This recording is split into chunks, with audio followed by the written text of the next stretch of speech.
Hello भाई, देखो ये जो सीमा हैदर जो पाकिस्तान से आई थी भाई, देखो अपने बागेश्वर धाम पे प्रेम का जाल छाप रही है। देखो भाई, बागेश्वर धाम ने जब इनकी पर्ची खोली तो भाई सब साफ साफ हो गया भाई।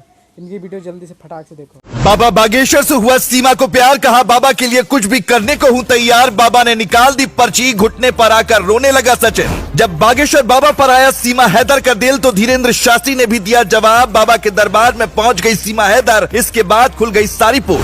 बाबा बागेश्वर ने निकाल दी सीमा की पर्ची। सीमा जासूस है या नहीं बाबा ने बता दिया। भरे दरबार में लगाई जब क्लास, तोड़ गई भक्तों की भी नी। पहले गुलाम हैदर से किया प्यार और फिर की शादी। शादी के बाद आया सचिन पर प्यार और फिर की शादी। अब पंडित धीरेन्द्र कृष्ण शास्त्री पर है सीमा हैदर की नजर। मीडिया के सामने ही सीमा ने कर दिया बहुत बड़ा खुलासा। कहा बाबा बागेश्वर से करती हूँ प्यार। पिछले 2 हफ्ते से सीमा हैदर की कहानी जिस तरह से मीडिया पर वायरल हो रही है, लेकिन इसी बीच जब सीमा हैदर ने बागेश्वर बाबा को लेकर बड़ी बात बोल दी तो हर कोई हैरान रह गया। बाबा बागेश्वर की अभी शादी नहीं हुई है और वो कई मौकों पर इस बात का ऐलान कर चुके हैं कि वो एक न एक दिन शादी जरूर करेंगे। बाबा बागेश्वर बाल ब्रह्मचारी हैं और अभी तक कुंवारे हैं। उन्होंने शादी नहीं की, लेकिन उन्होंने भी सपने में नहीं सोचा होगा कि 4 बच्चे की मां का उन पर दिल आ जाएगा। सीमा हैदर की कहानी इन दोनों बच्चे बच्चे की जुबान पर है। कोई कह रहा है कि सीमा जासूस है तो कोई कह रहा है कि वो सचिन के प्यार में पागल हो गई और इसीलिए वो भारत आ गई। लेकिन जब बात बाबा बागेश्वर के दरबार तक पहुंच गई तो बाबा ने ऐसी पर्ची निकाली कि सीमा की पूरी हकीकत सबके सामने आ गई। बाबा बागेश्वर को जब ये पता चला कि सीमा हैदर ने उनके लिए प्यार मोहब्बत वाली बातें बोली हैं, तो उन्होंने भी बहुत बड़ी बात बोल दी। आपको बता दें कि सीमा का धर्म मुस्लिम था, लेकिन उन्होंने सचिन से शादी करने के बाद अपना धर्म परिवर्तन कर लिया और एक मंदिर में सचिन से उन्होंने शादी की। सीमा ने कहा कि वो यहीं भारत में मर जाएंगी, लेकिन वो वापस पाकिस्तान नहीं जाएंगी। लेकिन सीमा जिस तरह से भारत के लिए देशभक्ति दिखा रही हैं और अपने देश से गद्दारी करके यहाँ आई हैं, उन पर तरह तरह के सवाल खड़े हो रहे हैं। पहला सवाल तो यही उठ रहा है कि अगर उनके भाई सेना में हैं, तो फिर कैसे वो अपने ही देश के साथ गद्दारी कर सकती हैं? क्योंकि अमूमन ये देखा जाता है कि जिसके परिवार में कोई सेना में होता है, उसका परिवार देशभक्ति के लिए ही जाना जाता है। इसके अलावा सीमा का दावा है कि उन्होंने पाकिस्तान में अपना घर बेच दिया था और घर बेचने से जो पैसा मिला था, उसी पैसे के जरिए वो भारत तक पहुंची हैं। लेकिन इस दावे में भी कुछ काला लग रहा है, क्योंकि अमूमन ससुराल की संपत्ति कभी भी तुरंत बहू के नाम नहीं होती है, बल्कि उस पर उसके पति का हक होता है। ऐसे में सीमा ने घर को कैसे बेच दिया, ये भी सीमा पर सवाल खड़े कर रहा है। सीमा लगातार अलग अलग तरह के विवादों से घिरती जा रही है, लेकिन इसी बीच उन्होंने मीडिया से बातचीत के दौरान पंडित धीरेन्द्र कृष्ण शास्त्री को लेकर बड़ी बात बोल दी। मीडिया से बातचीत के दौरान सीमा ने कहा कि बागेश्वर धाम के धीरेन्द्र शास्त्री मुझे अच्छे लगते हैं, मुझे उनकी स्माइल पसंद है।